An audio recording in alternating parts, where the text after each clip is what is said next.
Plus de 2000 ans séparent le Paris d'aujourd'hui du petit bourg de Lutèce. Remontez le temps avec moi. En 4 épisodes, je vous emmène de la petite histoire de Paris à la grande histoire de France.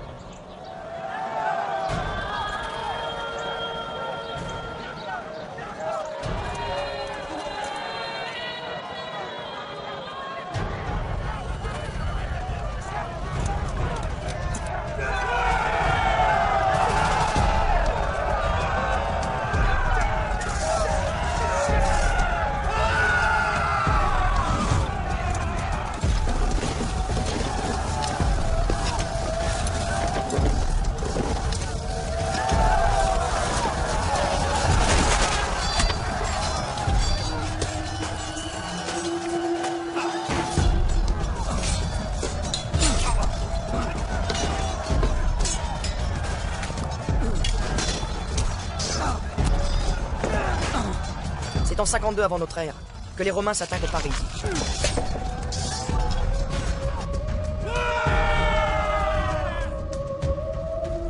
Les soldats romains s'emploient à exercer de sévères représailles contre le peuple des Parisis, récemment rallié à un certain Vercingétorix. Mais ces légionnaires avancent mal dans les marais. Beaucoup se sont noyés. Les Gaulois, malgré leur improvisation, triomphent. Jules César a envoyé ses meilleures troupes sur les bords du fleuve. De cet affrontement historique pour Lucotessia, va naître la ville que nous connaissons. Embarquez avec moi pour cette fabuleuse aventure. Plus de 2000 ans qui ont fait Paris. Pour s'y rendre, rien de plus rapide que le métro. Le métro est une machine extraordinaire pour remonter le temps. C'est aussi une manière formidable de renommer l'histoire. Cité, Philippe Auguste, Châtelet, mais n'allons pas trop vite et remontons aux origines. Au tout début, lorsqu'il n'y avait qu'un fleuve. Un fleuve qui abreuve, qui nourrit et sur lequel on se déplace. Les Parisis, c'est une tribu gauloise venue d'Europe du Nord. En gros, c'est des Celtes installés sur les rives du fleuve. Et ce fleuve, dont on tire tant de bienfaits, il ne peut être qu'une divinité pour nos Gaulois.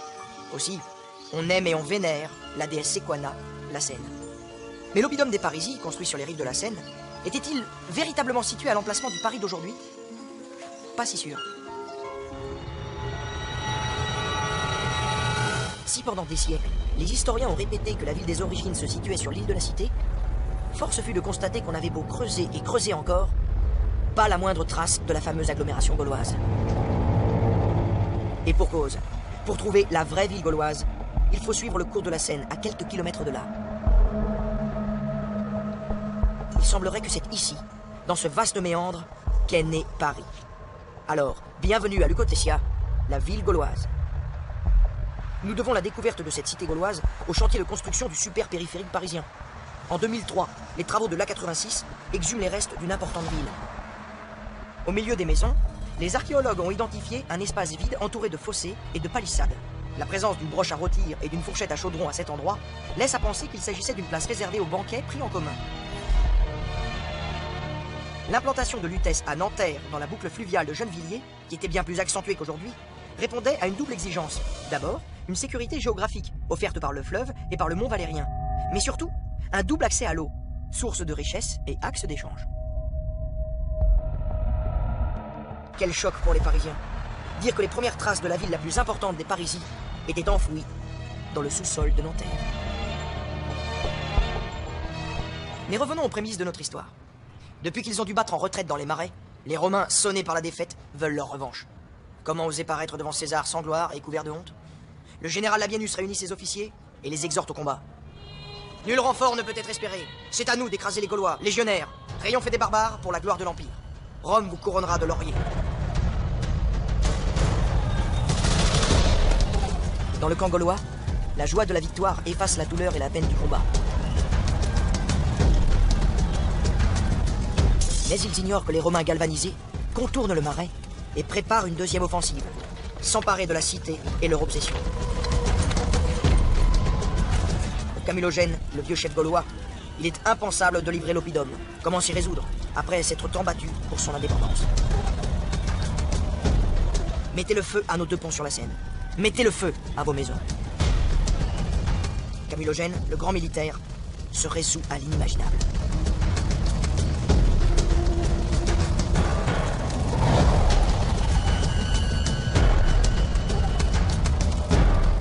Au petit matin, Lucotessia n'est plus. Il ne reste rien, mais la cité reste gauloise, jusqu'à s'y consumer.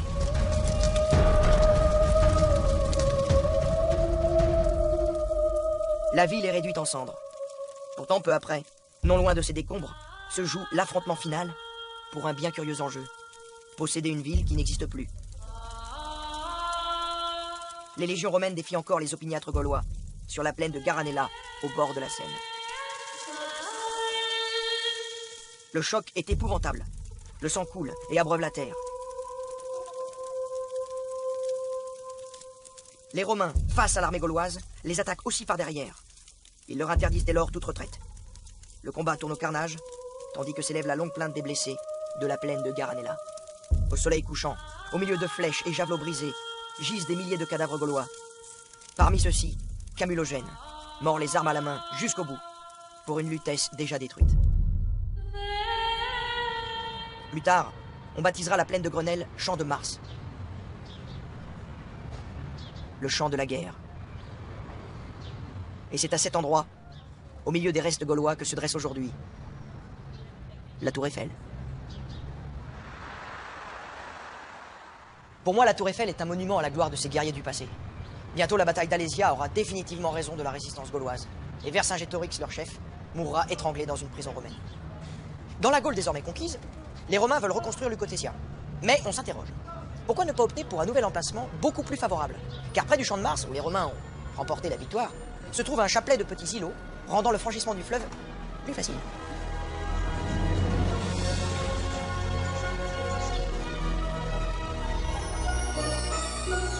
Et il se trouve que sur l'îlot principal, protégé par de vastes marécages, se dresse un temple dédié aux dieux gaulois.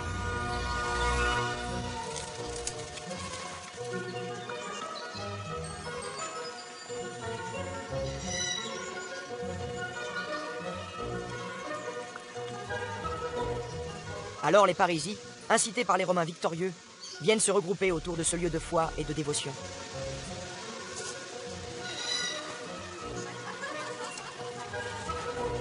Les îlots, bientôt reliés entre eux par des ponts, dessinent l'ébauche d'une agglomération nouvelle.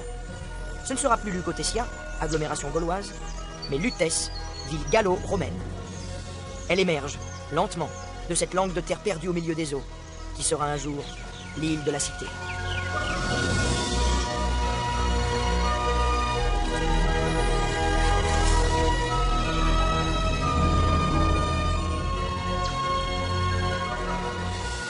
Comme par le passé, les Parisis vivent du fleuve et par le fleuve. Les nouveaux Lutétiens réclament aux voyageurs qui veulent franchir leur pont ou passer avec leur barque d'acquitter des droits de passage.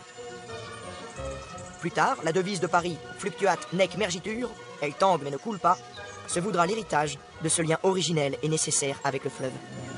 Mais la ville s'étend inexorablement, déborde sur les rives, monte vers les collines, et elle va insensiblement s'éloigner de la Seine, le fleuve nourricier. L'incendie de Lutèce et la défaite d'Alésia signèrent la mort d'une culture indépendante. Tout un mode de vie, avec ses traditions, ses légendes, ses croyances et sa langue, fut bouleversé. Et une autre langue, une autre culture, allait naître de cette coexistence forcée entre Gaulois et Romains. Un jour, la France émergera de cette mixité. Pour les Gaulois, un monde nouveau apparaît au IIe siècle. Un monde apaisé. Nous entrons dans la plus longue période de paix qu'ait connue Paris, près de 300 ans. Et la ville qui se construit avec les Parisis est façonnée par le génie romain.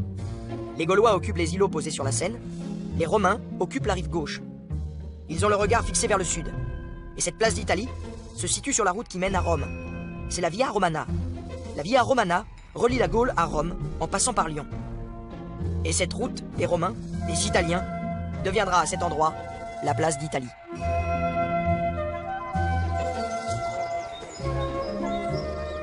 En ce IIe siècle, Lutèce est le lieu de tous les plaisirs. La ville est devenue un carrefour d'échanges économiques et culturels entre Rome et les Gaulois. On s'y amuse, on s'y distrait. À Lutèce, la concrétisation du changement se marque dans la pierre.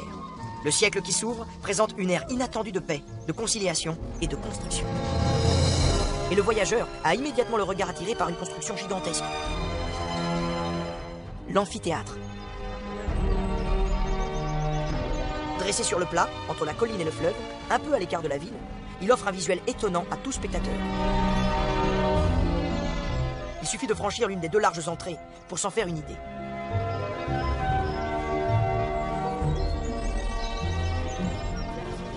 Attirés par le spectacle, Gaulois et Romains se mêlent aux arènes de Lutèce pour assister à des tragédies, des comédies et des combats. Quant au confort, il est excellent. Une toile étendue au-dessus des gradins pour épargner aux spectateurs les rigueurs du soleil ou le désagrément d'une averse.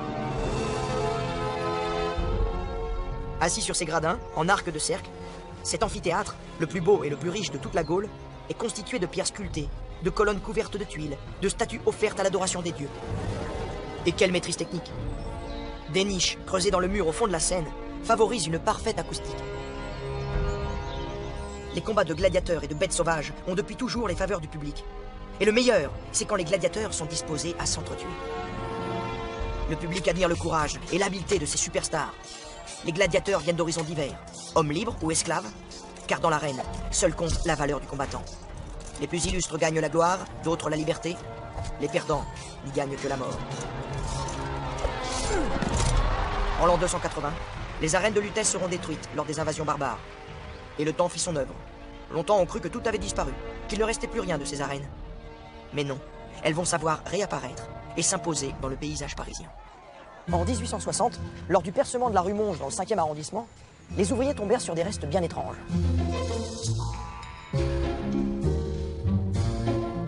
Ils mirent au jour d'antiques travaux de maçonnerie. Quelques années plus tard, des recherches s'étendent plus au sud, sur un terrain que la Compagnie Générale des Omnibus destine à la construction d'un dépôt de tramway. Et les fouilles vont révéler les arènes de Lutèce.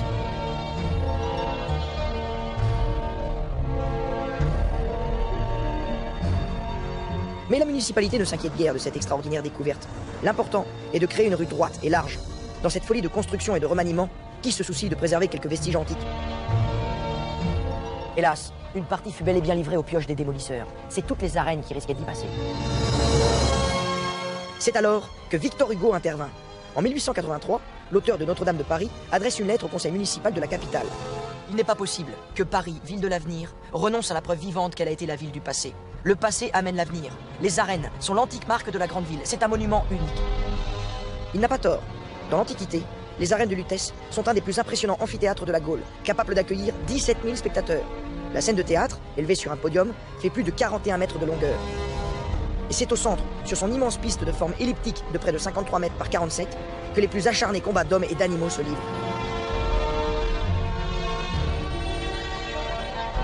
Aussi Victor Hugo conclut ainsi. Le conseil municipal qui les détruirait se détruirait en quelque sorte lui-même. Conservez les arènes de Lutèce. Conservez-les à tout prix. Le maître avait parlé. Le conseil municipal vota les crédits nécessaires pour l'aménagement d'un square dans les arènes. Et la promenade fut ouverte au public en 1896. À Lutèce, les Gaulois changent de costume et de coutume pour adopter les mœurs des vainqueurs. Dans le même temps, ils abandonnent leur frêle hutte au toit de paille qui les protégeait dans leur ancien oppidum. Car dans la nouvelle Lutèce, on construit solidement, richement parfois. Et les Gaulois ne veulent pas laisser les Romains construire seuls la nouvelle ville, bien au contraire. Ils participent activement à la construction des plus beaux monuments. Finalement, voilà les Gaulois qui se romanisent, par le fait qu'ils n'habitent plus dans un oppidum dans lequel on se regroupe provisoirement par nécessité, mais dans une ville dans laquelle on se fixe définitivement. On se sédentarise à la romaine. Chacun a ses quartiers. Les Gaulois habitent sur l'île de la Cité, les Romains sur la rive gauche. Mais tous se retrouvent dans les lieux de détente et de divertissement qui sont communs. Romains et Gaulois courent aux thermes. Ah, les thermes, quintessence du luxe et du confort. L'établissement de bain le plus important date de la fin du IIe siècle. Il s'agit des thermes de Cluny, que nous pouvons encore admirer. Ces thermes d'influence romaine portent néanmoins l'empreinte gauloise. Et comme l'édifice a défié le temps, il suffit d'y regarder de près.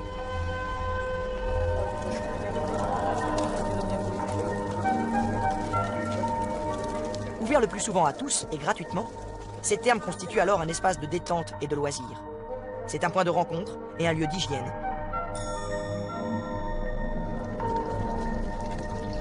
Le bain pour les Romains est une nécessité, un luxe que nul ne peut se refuser, quelle que soit sa condition sociale.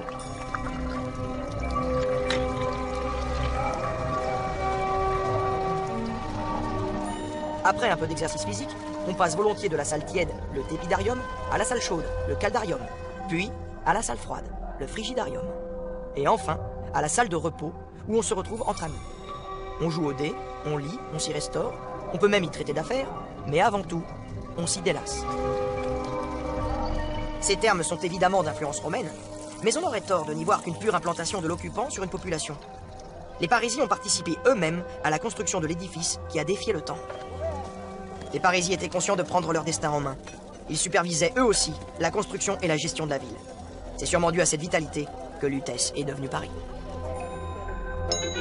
Gaulois et Romains se sont donc unis pour construire Lutèce, pour construire une ville de luxe et de volupté. Ces termes, qui leur étaient si chers, ont traversé le temps. Elles ont été utilisées jusqu'à la fin du IVe siècle. 300 ans de bain à la mode romaine.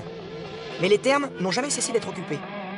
À la fin du XVe siècle, la construction de l'actuel hôtel de Cluny inclut une partie des vestiges anciens. Ils deviennent alors la propriété de l'abbaye de Cluny, et les abbés utiliseront certaines salles comme réserve de fourrage. Il faudra attendre 1819 et la volonté du roi Louis XVIII pour que les bains soient dégagés et enfin rendus à la curiosité des Parisiens. En passant sur le boulevard Saint-Michel, on peut apercevoir les vestiges des murs du Caldarium, avec sa voûte effondrée.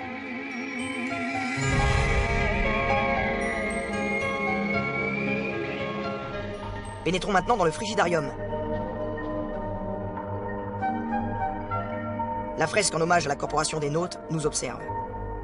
Ce Frigidarium forme un espace en forme de T qui se déploie sur une superficie d'environ 250 mètres carrés et semble dominé par une voûte qui culmine à 14 mètres.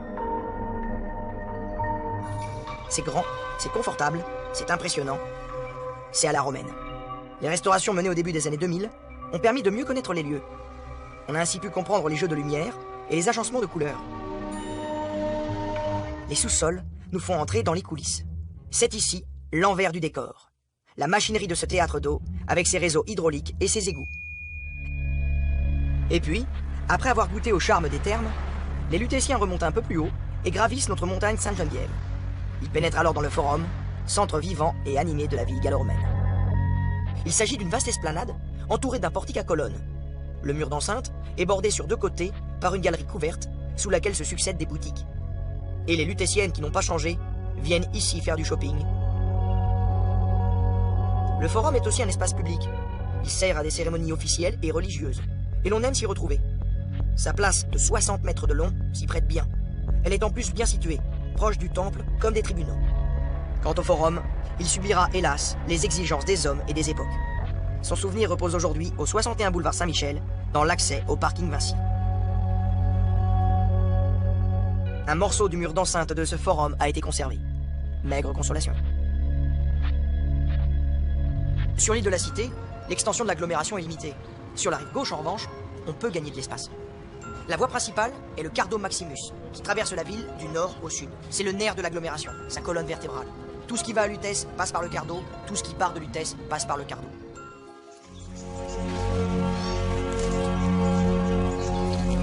Cette rive gauche inspire les architectes romains.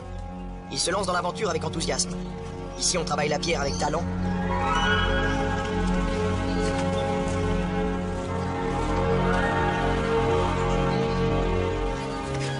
Cette Lutèce-là n'a rien d'une cité gauloise. Elle bénéficie du confort moderne. À la mode romaine, un bassin est construit à une vingtaine de kilomètres au sud. La pente douce d'un aqueduc apporte enfin l'eau dans les beaux quartiers de Lutèce. C'est une nouveauté. Les Gaulois, désormais, n'ont plus besoin de s'abreuver directement à la Seine. En dépit de l'implication gauloise, l'architecture urbaine reste typiquement romaine. Des rues rectilignes se coupant à angle droit. En un siècle d'existence, la ville est devenue une cité fort courue et très peuplée. Près de 10 000 habitants se sont établis sur l'île de la Cité et la rive gauche. Sur la rive droite, en revanche, il n'y a pas grand-chose. Tout au loin, sur une colline qui sera notre futur Montmartre, se dresse un petit temple et quelques modestes habitations placées sous la protection des dieux. Les barbares vont-ils observer de loin cette opulence? Les dieux romains et gaulois pourront-ils longtemps résister à une petite secte très virulente qui veut imposer une foi nouvelle?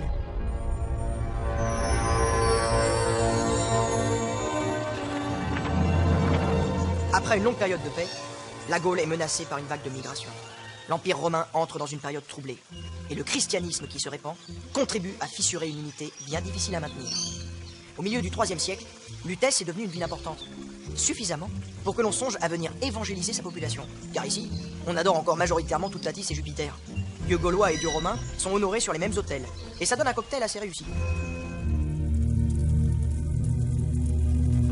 Mais en Italie, un évêque d'une grande ferveur religieuse brûle de répandre la foi chrétienne. C'est un certain Dionysius, que nous appelons Denis.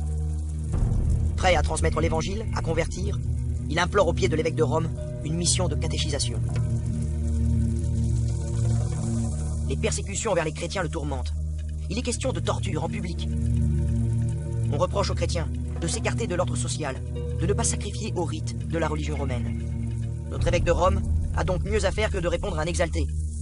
Du coup, il croit se débarrasser de l'importun en lui assignant une mission difficile, convertir les Gaulois et qu'il se débrouille avec ça. Car ces gens-là, c'est bien connu, se montrent rétifs à tout changement. Ils s'accrochent obstinément à leurs vieilles idoles.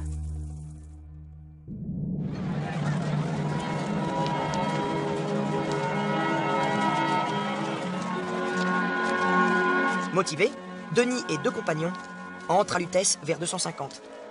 Ils restent effarés par ce qu'ils voient. Un peuple qui s'abandonne au plaisir et honore de faux dieux. Ils offrent même des sacrifices d'animaux à des statues de pierre.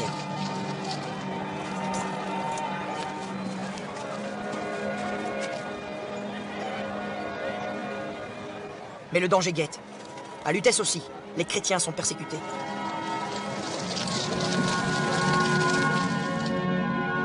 Une petite voie droite du 5e arrondissement. Une rue qui semble assoupie dans un sommeil provincial. Et cet immeuble qui fleure bon le modernisme des années 60, que vient-il faire dans notre histoire? Une entrée de parking, sombre, banale, discrète. Sous les voitures bien rangées, un escalier de pierre nous conduit au passé. En descendant les marches, on croit remonter les siècles.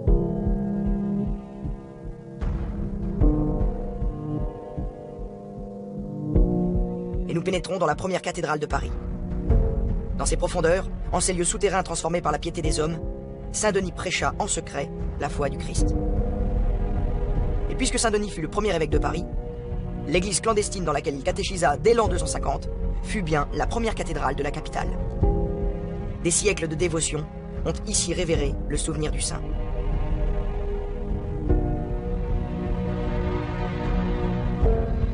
Au tout début du XXe siècle, des religieuses priaient encore sur l'autel maintenant abandonné. Mais la statue du saint décapité reste encore, témoin muet de la dévotion qui imprégna cet endroit. Le principe d'un Dieu unique et la pratique d'un culte simple séduisaient d'autant plus que la foi chrétienne offrait la perspective d'un salut dans l'au-delà, bien meilleur après la mort. Et c'est dans l'obscurité de cette cave que s'est bâtie au IIIe siècle une partie de l'avenir du christianisme. Imaginez, autour de Denis, des familles gauloises et romaines regroupées, tremblantes.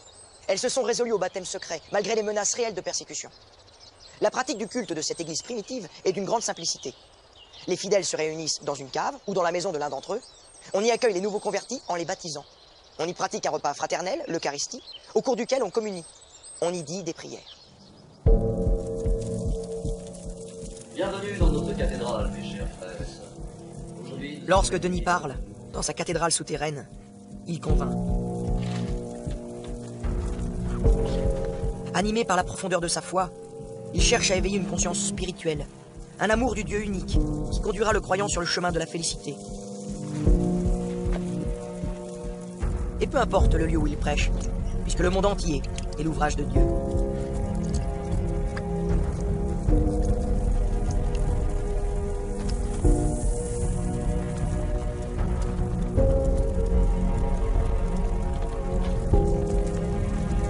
Par ce baptême, ces hommes et ces femmes vont rejoindre la famille de Dieu. Ils entrent dans la communauté chrétienne.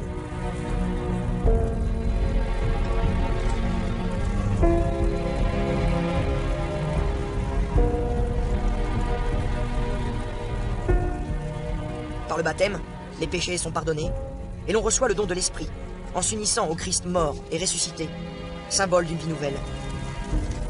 Intégrés dans la communauté formée, les nouveaux baptisés se doivent d'aider les plus démunis.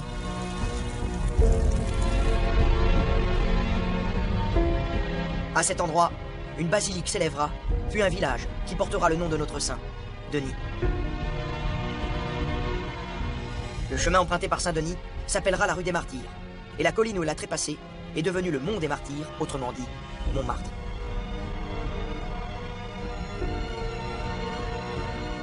En 1133, Louis VI y fonda une abbaye bénédictine, véritable lieu de dévotion pour les pèlerins nombreux à vouloir emprunter les pas de Saint-Denis. L'abbaye, hélas, fut saccagée pendant la Révolution, et les nouveaux persécuteurs s'en prirent à leur tour à la dernière mère supérieure qui n'avait pu s'enfuir. À la fin du IIIe siècle, L'Empire romain s'est fragilisé aux frontières. Sur les bords de la Seine, des hordes de barbares germains déferlent. La partie de Lutèce étendue plus amplement sur la rive gauche en fait une cible de choix. Le quartier est trop excentré et trop exposé. La ville se recroqueville sur l'île de la Cité, déjà protégée naturellement par le fleuve. Et on décide qu'elle saura l'être encore mieux si on y ajoute une enceinte fortifiée. On traîne de lourds blocs de pierre. Tout élément est bon à s'intégrer au rempart impressionnant qui enserre Lutèce.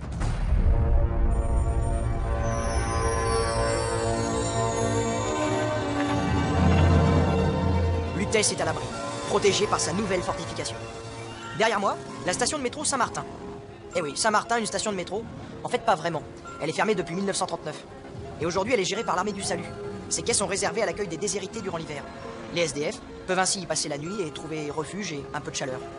Donc par la grâce de cette station désaffectée, les sans-abri se placent ainsi sous la bonne garde de Saint-Martin, un homme généreux qui se consacra aux pauvres et qui devint l'apôtre des Gaules du IVe siècle. IVe siècle, où la ville est certes protégée, mais n'est pas encore un centre de pouvoir.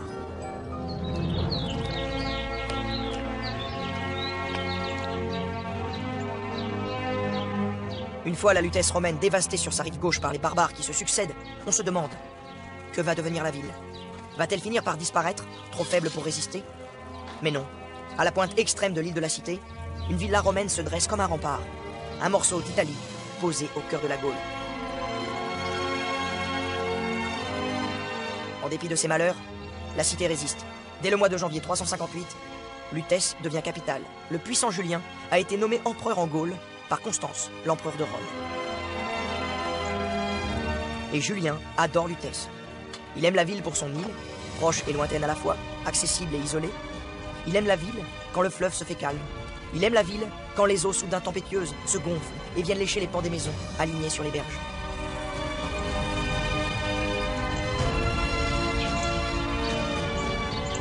Il aime aussi la ville quand il se balade à travers ses ruelles, quand les échoppes laissent déborder leurs grappes de jambon, de boudin, de tête de porc. Il aime toujours la ville quand les poissons fraîchement pêchés et les fromages s'alignent sur les étalages. Quand les odeurs douces d'orge fermentée et de menthe s'échappent d'un atelier où l'on prépare la bière celte si appréciée des Parisiens.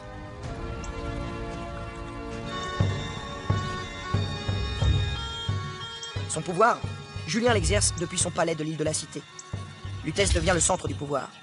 D'ici sont régentés de vastes territoires, de la Bretagne au nord et jusqu'à l'Espagne au sud.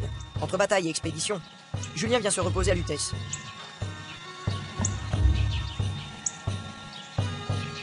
Mais dès qu'il le peut, Julien revient sur les bords de la Seine. Paris sera toujours Paris, c'est sûr. Mais à partir de quand Paris est-elle devenue Paris? L'empereur Julien s'obstine encore à appeler sa capitale Lutèce, à la manière romaine. Mais les habitants eux-mêmes appellent leur cité la ville des Parisis. L'identité de Paris émerge déjà. Le premier témoignage que nous possédons en ce sens est matérialisé par une borne romaine, datant de l'an 307. Cette borne a été découverte en 1877. À l'époque mérovingienne, cette borne a été réutilisée en sarcophage. Et dans les veines de la pierre apparaissent des inscriptions. Les lettres gravées n'indiquent pas Lutèce, mais bien Civitas Parisiorum, la ville des Parisis. Paris ou Lutèce? Peu importe. Julien et ses soldats adorent les bords de la Seine qu'ils ont pacifiés. Mais en 360, Rome leur ordonne de quitter ces doux rivages. Ils doivent s'en aller en Mésopotamie affronter les Perses. Mais les légionnaires se rebellent. Ils traversent la ville et promettent de ne jamais se séparer de Julien, leur véritable chef. Des manifestations dans les rues de Paris, on n'avait jamais vu ça. Les soldats ne veulent pas partir. Ils ne veulent plus subir les décisions du pouvoir central. Paris doit remplacer Rome et Julien doit devenir le seul maître de tout l'Empire.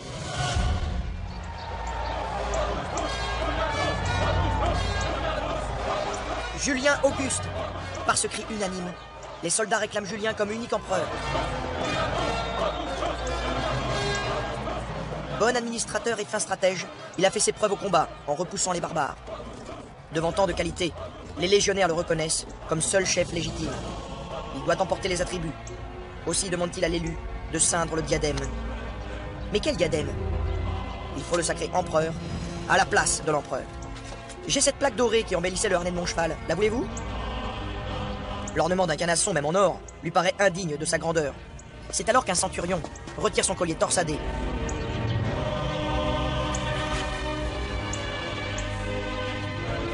et le pose d'autorité sur le front de Julien. Ainsi fut fait. Par ce simple geste, appuyé par toute l'armée de la Gaule, Julien est devenu empereur romain, et Paris est devenu le cœur de l'Empire.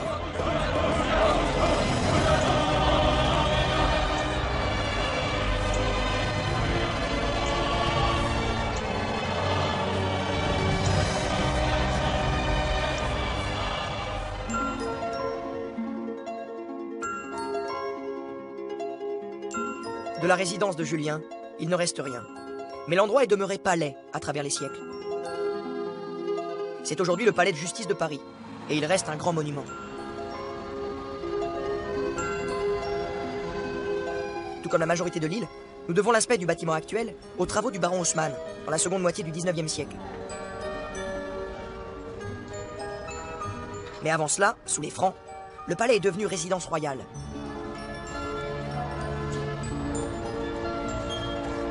Véritable expression du pouvoir royal, le roi gouverne et rend sa royale justice en présence de ses conseillers.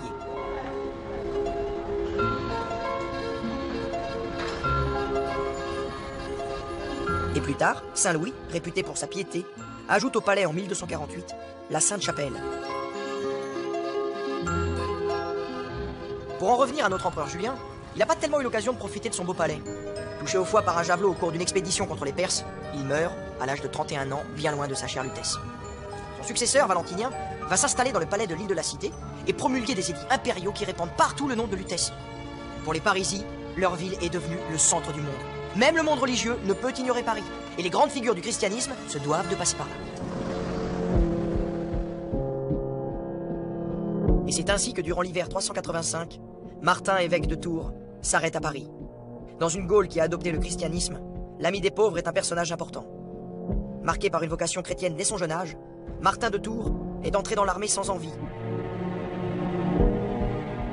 Mais même en garnison, on peut servir le Christ. Il offre sa solde aux démunis, partage son chaud manteau avec un malheureux.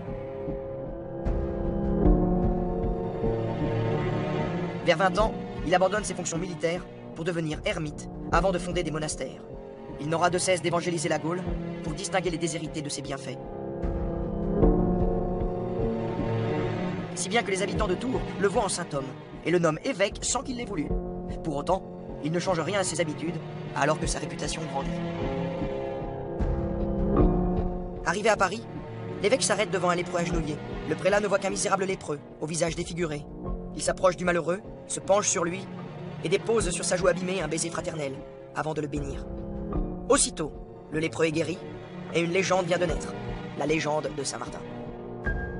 Martin ne reviendra plus à Paris. Un oratoire sera construit à l'endroit de cette guérison miraculeuse. Puis s'élèvera une chapelle et enfin un important monastère. L'apôtre des Gaules continua d'accomplir des miracles. Sa vie est une suite de prodiges. Dans sa géographie, la ville moderne n'a pas effacé le souvenir du saint. La voie romaine du Nord, où jadis il guérit le lépreux, est aujourd'hui la rue Saint-Martin.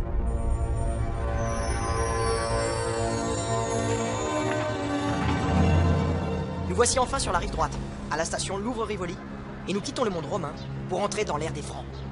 Venus du sud, les Romains ont naturellement privilégié le sud de Paris, la rive gauche. Les Francs venus du nord vont de la même manière développer le nord de la ville, la rive droite. Au 5e siècle, l'Empire romain agonise. Paris entre dans des temps nouveaux, que l'on appellera plus tard le Haut Moyen-Âge. Dans cette période de mutation, Paris est à prendre, mais par qui?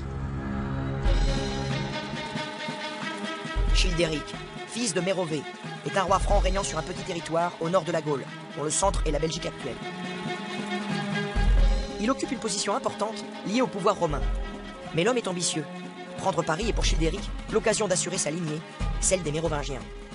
Depuis les grandes invasions, les 4 plus grandes tribus barbares, Visigoths, Burgondes, Francs et Alamans s'affrontent, en profitant de l'absence d'autorité romaine pour tenter de s'imposer et d'agrandir leur territoire. En 476, Childéric avance sur Paris avec ses redoutables guerriers.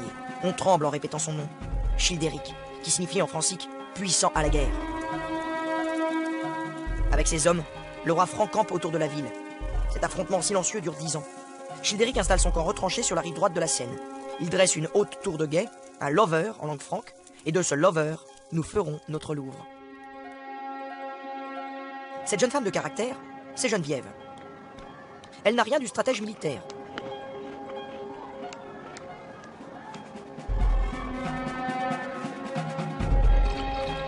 Issue d'une grande famille gallo-romaine, c'est une humble chrétienne abîmée dans une foi parfaite.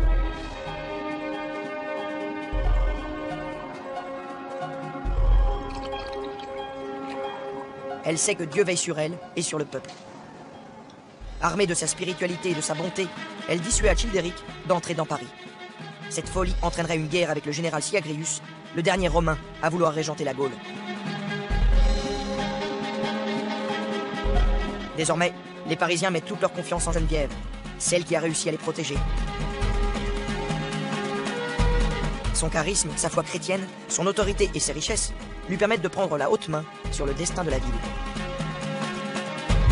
En 481, Childéric s'envole pour le Valhalla, le paradis des guerriers germains.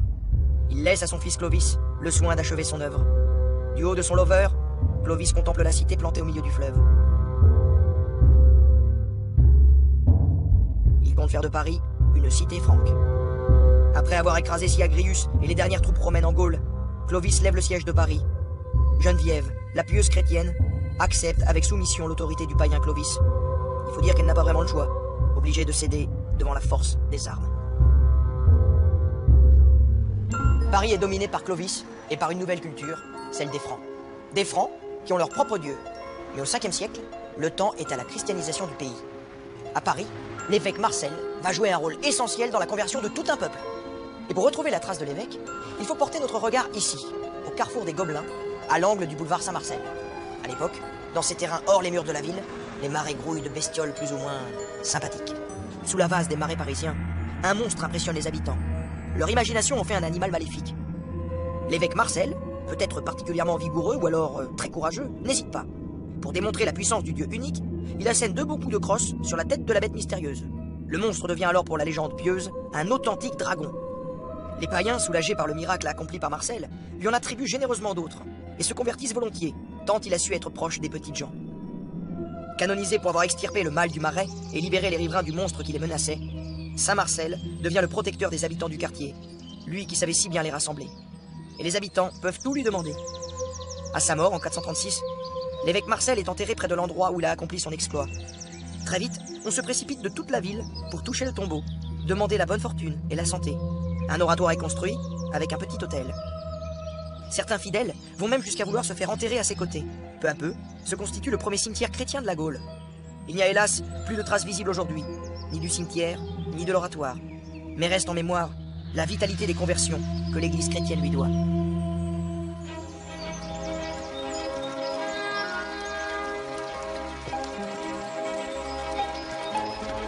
Clotilde, reine des Francs, se confesse et prie.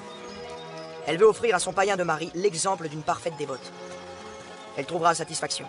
D'abord, exhorté quotidiennement, Clovis finit par renoncer au panthéon des dieux germaniques. Et puis, satisfaction pour l'éternité, en vertu de son acharnement chrétien, Clotilde est canonisée. La reine devient sainte.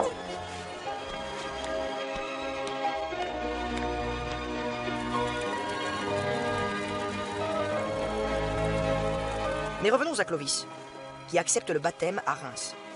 Une cérémonie qui fera dans les siècles à venir les belles pages d'ouvrages édifiants et fixera le sacre que les dynasties successives adopteront en montant sur le trône de France. En 502, Clovis choisit de s'établir à Paris et s'installe dans le palais de la Cité. Une nouvelle histoire s'ouvre. Elle se prolonge jusqu'à nous. Avec le roi, toute une administration vient à nouveau occuper le palais et ses dépendances. De sa ville, Clovis peut contempler son œuvre. Il a conquis toute la Gaule, à l'exception de la Provence et du Roussillon. Il peut mourir en paix. En novembre 511, Clovis tombe brusquement malade et succombe.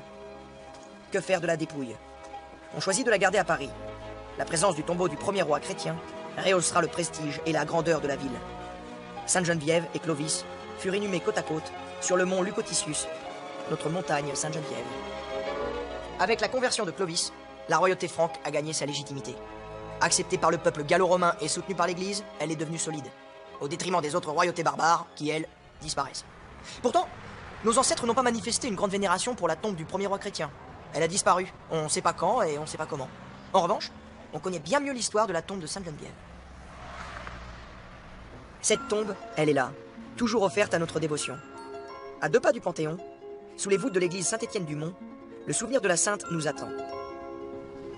Autrefois, une chasse contenant des reliques de la sainte patronne de Paris était régulièrement portée en procession à travers les rues.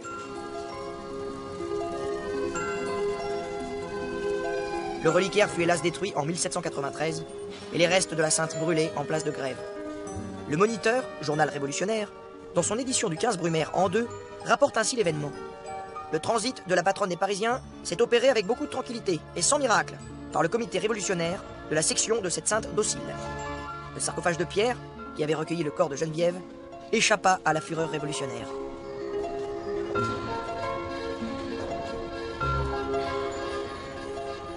Retrouvé en 1802, il fut transféré en cette église Saint-Étienne-du-Mont et recouvert d'un riche manteau d'orfèvrerie.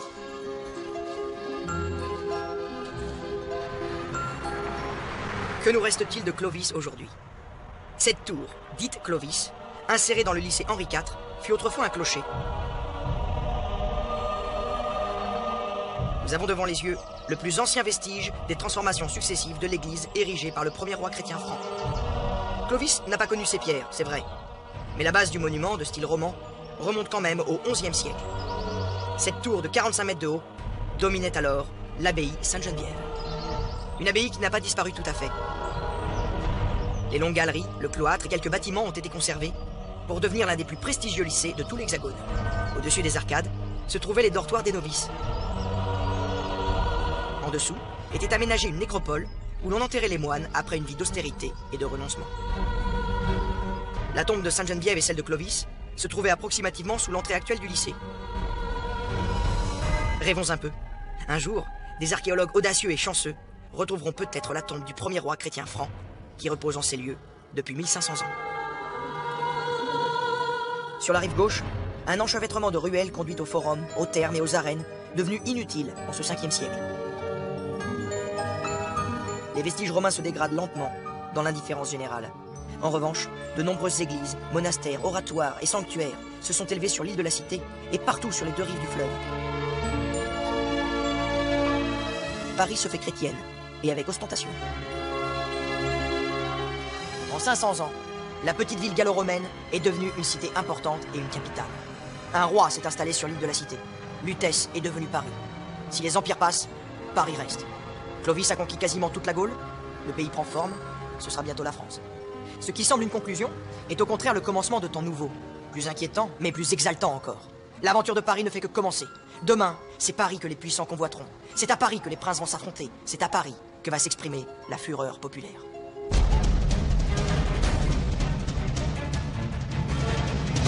Dans le prochain épisode, nous découvrirons la ville mérovingienne. Nous assisterons au miracle de Sainte-Geneviève. Nous verrons le sacre de Pépin, la fondation des premières églises et des premières grandes abbayes, en passant par Saint-Germain, Saint-Denis ou Notre-Dame. Et enfin, nous assisterons les Parisiens dans leur résistance face aux Vikings.